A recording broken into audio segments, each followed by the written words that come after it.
નમસ્કાર, જય હિન્દ દોસ્તો, જય જવાન, જય કિસાન. હું બ્રિજરાજ સોલંકી, આમ આદમી પાર્ટી ગુજરાત પ્રદેશ યુવા પ્રમુખ.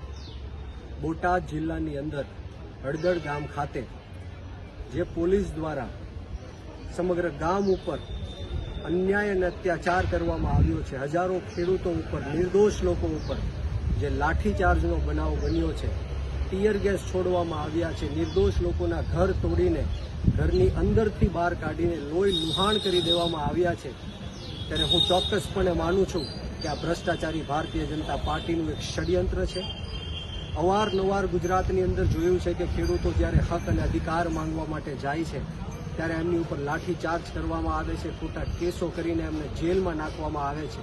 કાયમિક રીતના ખેડૂતોનો અવાજ દબાવી દેવાના આ ષડયંત્રને અમે ખૂબ જ સખ્ત શબ્દોમાં વખોડી રહ્યા છે અને આજે ભાવનગર ખાતે ખેડૂતોના હિત માટે, ખેડૂતોના હક અધિકાર અને ન્યાય માટે જ્યારે સમગ્ર ગુજરાતની અંદર આમ આદમી પાર્ટી કાળા દિવસ તરીકે આને મનાવી રહી છે અને સમગ્ર ગુજરાતના દરેક જિલ્લાઓમાં, તાલુકાઓમાં અને ગામોગામ આજે કાળો દિવસ મનાવી રહ્યા છે, ત્યારે ભાવનગર ખાતે પણ અમે વિરોધ પ્રદર્શન નોંધાવ્યું છે.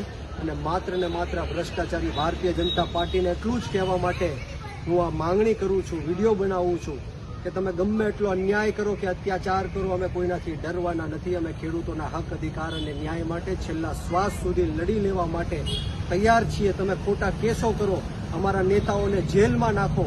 આની પહેલા ચૈતરભાઈ વસાવા ઉપર ખોટા કેસો કર્યા, પ્રવીણભાઈ રામ ઉપર ખોટા કેસો કર્યા, અને હવે જ્યારે રાજુભાઈ કરપડા હોય અને સહિત નેતાઓ ઉપર જ્યારે તમે કેસ કરવાનું વિચારી રહ્યા છો, એમને જેલમાં નાખવાનું વિચારી રહ્યા છો, ત્યારે આપ સૌને કહેવા માંગુ છું, ભ્રષ્ટાચારી ભારતીય જનતા પાર્ટીની સરકારને કહેવા માંગુ છું કે સત્તા પરિવર્તન થતા વાર નથી લાગતી અને જ્યારે આમ આદમી પાર્ટીની સરકાર આવશે, ખેડૂતો અને યુવાનોની સરકાર આવશે, ત્યારે એક એકનો બદલો અમે ચૂનીને સૂદ સમિત લેશું. ત્યારે ખેડૂતોને પણ વિનંતી કરવા માટે આવ્યો છું કે ગુજરાતના 54 લાખ જેટલા ખેડૂતો એક થાવ અને આ તાનાશાહી સરકાર સામે, આ હિટલરશાહી સરકાર સામે આપણે સૌ સાથે મળીને અવાજ બુલંદ કરીએ.